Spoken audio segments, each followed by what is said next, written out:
Hey, it is your buddy, Peace and Harmony with you here today. Much love going out for all the beautiful, empowered harmonizers. We are zooming in and focusing in a little bit more in depth on what do you do sort of when the lines become blurred and you're finding that you're trying to, probably in the course of a marriage or that sort of close relationship, where you find that, things are going not as swimmingly as you had hoped. There is maybe a tug of war of how to do things. There's a tug of war of finances. There's a tug of war, you might not be seeing eye to eye. And if someone sort of does not want to give credit where credit is due or listening where listening is due, this can become a problem. One thing when you're dealing with people who have maybe a narcissistic tendency, who feel that they are better than, that they are above. You can have all sorts of money, you can have all sorts of talent, you can have all sorts of gifts, but not, treat or act this way. This is known as humility and humbleness. When you realize what is gone into and you have appreciation for what you have versus just sort of an entitlement. When you're talking about someone who's entitlement, they don't really seem to show an appreciation for what they have or others. In other words, things are never enough. This can be very demoralizing and disheartening when you kind of feel that you're always on a treadmill, sort of always running, but you're not really getting anywhere. And it can lead oftentimes to exhaustion. So you have to stop the treadmill, stop the chase, stop the pursuit and just sort of not knowing why things aren't getting better. Be willing to slow it down to speed things up. Enmeshment and unhappiness means you have to have a demarcation between yourself, which is respected, which means, hey, you're you and this is me, and then we can come together on specific things. And because another person might see or do things differently doesn't make them less than.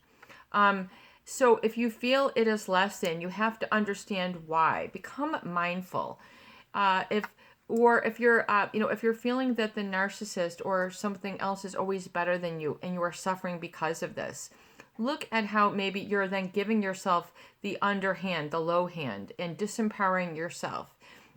Make a decision to realize that you don't have to only be there according to the outcome that someone else wants to control for you, particularly trying to make you into something or someone that you are not. And if you, so this feeling, I would say, of people who are empty, feeling depleted, feeling depressed, feeling sort of hopeless or lethargic, they find it difficult to accept the road ahead. There's a new normal for them. Perhaps you might have spent a lot of time with this person and you feel that they got the best of you.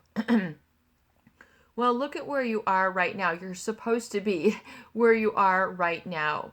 So look at, where you are and how you can best come to terms with taking care of yourself when it comes to looking at relationships that have been abusive. Number one, you have to look at self-preservation. And a lot of people are scared by this because they feel that they are skating on thin ice, especially after a breakup or after they've been objectified or mistreated. They don't have a lot of repetition and experience for being able to make this adjustment, adjust their outlook, adjust their perspective, adjust their gratitude, and then what makes them feel good. You might have to realize and negotiate with this within yourself, especially when it comes being removed from abusive treatment. Sometimes people who are enmeshed, they would rather suffer and be with this than not. But this oftentimes doesn't have very good outcomes for others. So I think the enmeshment and objectification meaning that they're not really giving you what they allow for themselves. There is a double standard. And a narcissist or a psychopath will always make sure that this is the case, and they will never they don't like to be challenged. They don't really like to be sort of equal, or don't like to acknowledge because of their painful insecurity that they need more, that they have to be perceived as such. So anything that sort of challenges this, there you're going to get the narcissistic rage, you're going to get the fights, you're going to get the conflicts, you're going to get the uncountability, and then usually the acting out, where then you're so worried, and then they're acting out, and then what else are they going to do to hurt you? So people then are focusing on all these problems rather than focusing on the solution. So as difficult as it, or painful as it might sound, you might need to spend some time away on your own, pursuing your own happiness, pursuing your interests, pursuing what fills up your own cup, even though you might be feel so good about pleasing people, or you've always done this. Where can you sort of reclaim this for yourself in a way that is with all the lessons that you have learned and brought you to this point? So how can you incorporate and apply that little by little? Just allow it to come to you, almost like a feather in the wind, and allow some of these decisions to give you some space. And even if it's difficult, I think a lot of people have a difficult time sort of owning their truth and getting into self-protection. They don't know how. They feel that it's better to protect their relationship than to protect themselves. Really look at what this does for you in terms of an outcome for your own well-being and your own growth and your own development and accomplishments. Things that you can feel masterful of, I think, are very important when you're coming through this. And realize, if you have been someone who has just sort of wanted to avoid narcissistic rage, in other words, you're just always complicit, you're always going along, you might need to confront some things. You might need to, which oftentimes people with a big heart, oftentimes I feel, are uncomfortable, sort of looking at things or discussing things that are sensitive in nature to a narcissist. It's because they perceive it as challenging. They don't want to be challenged. They don't want to be questioned. They don't want to be second guessed. They want to, just no question. Just, of course, and just, the narcissist wants to sort of have all the fun sometimes and not allow others the fun of it. So, look at that, and to what degree can you understand that that's a degree of jealousy or insecurity in the narcissist that oftentimes is threatened by the happiness of others. So really realize, I think, as people grow, envy is not a very healthy emotion. You're overlooking all that you do have when you're jealous.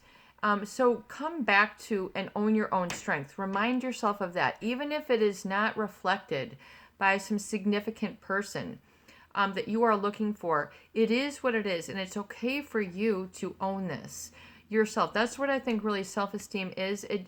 You have a sense of valuing yourself as a human being, as part of being present in humanity. And really get that. And realize that you don't have to have the outside validation of self-esteem. Allow it to develop within. I am confident. I value myself. I value my input. I value my actions. I value. And also I value that of others. And they can exist, and then this can coexist. This can come together. But narcissists, sometimes they want to take all the credit. They don't want to really share it with others. So, it brings me to mind, like, if people are in a band or a theater, or, there's usually going to be one main, person in the band, or one main person here. So you have to realize that there is a certain role or a certain title that the narcissist is going to maintain. So this is very important to acknowledge and validate this. So especially to the narcissist, I know you're the best at. And so you just know, you just, validate that, so that they know that you're not sort of coming for their ego. A narcissist, they're defending their ego before there's even, before they even got to the door. They're already ready. This is what they do. Depending on where they are at in their stage of the development. So, it's very difficult oftentimes because they're very much of an actor and ungenuine. And I feel that they feel too limited by being human, or they don't feel special. They don't feel above. They don't feel superior. So they will oftentimes then put on an act, literally a performance, and then they'll switch it off.